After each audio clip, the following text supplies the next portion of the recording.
તો બનાસકાંઠાના જિલ્લાના વિભાજનને લઈને હવે દિયોદરમાં પણ વિરોધ જોવા મળી રહ્યો છે।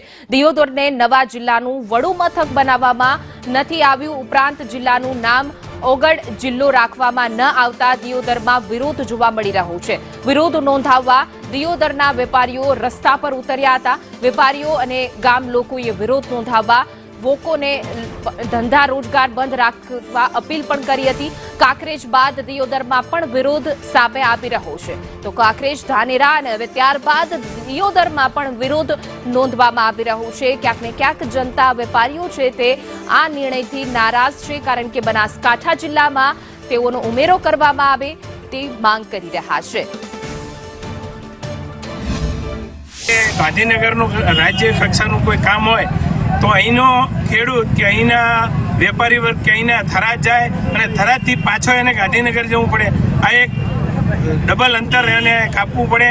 એક દિવસની અંદર એનું કામ પણ ના થઈ શકે। એટલે લોકોને ખૂબ જ તકલીફ ઊભી કરવા માટે આ એક થરાદ જિલ્લાની જાહેરાત થતાં આ વિસ્તારના લોકોએ એવું નક્કી કર્યું છે। આજે બજાર બંધ છે, કાલથી અવનવા કાર્યક્રમો આપી અને આ જિલ્લો ઓગડ જિલ્લો જાહેર થાય। થરાદ જિલ્લા સામે અમને કોઈ વાંધો નથી, પણ આ વિસ્તારની પબ્લિકને જે પડી રહેલી તકલીફ એ મહત્વની વસ્તુ છે અને આ માટે પુનઃ વિચાર કરી અને ઓગડ જિલ્લો જાહેર થાય એવી આખા વિસ્તારના લોકોની એકમાત્ર માગણી છે।